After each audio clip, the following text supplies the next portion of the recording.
On Instablogs Global Report today, we have an exclusive report from Egypt on the problems related to growing population. In Egypt, population is growing faster than the economy can support. Our CJ from Egypt will discuss this issue later in the show.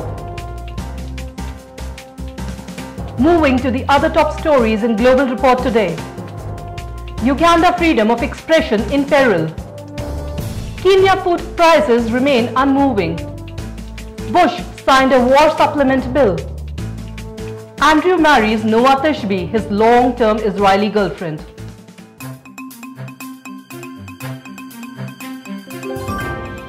In Egypt, population is growing faster than the economy can support. Our CJ from Egypt on the problems related to growing population. This is Ahmed Al-Abd, citizen journalist, reporting from Egypt for Instablogs.com. In a country of millions where 3 babies are born every minute and record population densities, with world food and energy prices on the rise and with millions of households already leading poverty-stricken lifestyles, Egypt is making stern efforts to curb an increasingly pressing problem, a population that is growing faster than the economy can support. Authorities' response to the problem is gradual, and there are unofficial calls for a Chinese family planning policy which would limit families to just 2 children. Before the government passes any legislation or takes measures to resolve the issue, there is incentive to reach out to the youth. It is necessary to inform them of the burdensome cost on the state of having 3, 4, or more children. In the past 10 years, Uganda government has rolled back a record number of democratic and civil rights. Particularly, the Terrorism Act proved too hard on journalists, and in a span of 3 years, editors and journalists from independent newspapers and magazines have been arrested and slapped with all sorts of charges. Our CJ reports from Uganda.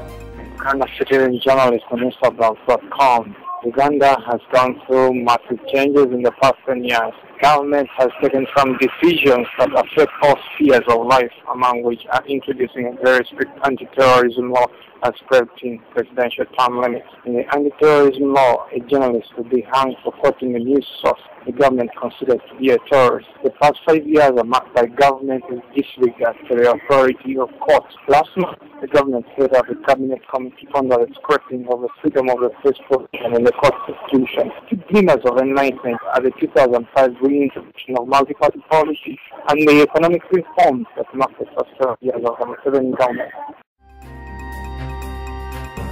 Kenya food prices remain as high as ever. Government measures to make it affordable for poor Kenyans proved futile. It was almost a week since Finance Minister removed tax on food items, but nothing happened as traders are still selling at the same old high prices. More on this from RCJ. Citizen journalist for Instablogs reporting from Kenya. It was more than a week since Finance Minister Amos Kimunya reported removed tax on food items to make them affordable for poor Kenyans. But no respite to the people, and absolutely nothing has happened as traders are still selling at the same high oil prices. While the prices of food and other basic commodities are skyrocketing, corrupt traders in Nairobi Githurai area are profiting and making tidy sums of money, not obliging to the government decisions or caring about people's pride. Both doors are closed for the Kenyans every day. Some facilities are going down or the other. It's a nightmare for Kenyans surviving on less than $1 a day, as bread is still retailing at 36 Kenya shilling and milk at 25 Kenya shilling. And it's selling for flour in Kenya. Authorities are unaware of it, and the government should intervene to relieve Kenyans of this burden. President Bush signed a war supplement bill which included a doubling of GI Bill, college benefits for troops and veterans. Bush was all too happy to pat himself on the back for the GI Bill and to laud the work of senators who tried to stand in the way of the bill's passage. Our CJ from USA has the details. Prince Campbell, citizen journalist, Instablogs.com. President Bush recently signed a war supplemental spending bill which included a doubling of the GI Bill college benefits for troops and veterans. The Bush administration had resisted Senator Jim Webb's strong bipartisan effort to pass the bill, going forward as one of harm that might come from giving expanded educational benefits to soldiers who served only 2 years. But now it seems Bush is all too happy to pat himself on the back for it and to laud the work of the senators who tried to stand in the way of its passage in the first place. One of those senators was John McCain, along with was one of the most vocal opponents of Webb's bill. He claimed it was too generous, would lead to a drop in military retention, and would hurt the military. In a country where terror attacks are sounded by an alarm, a different bell was rung out this week. Australian Idol's host Andrew married his long-term Israeli girlfriend Noah Tishby in the coastal town of Caesarea, with over 100 international guests arriving. More on this from RCJ.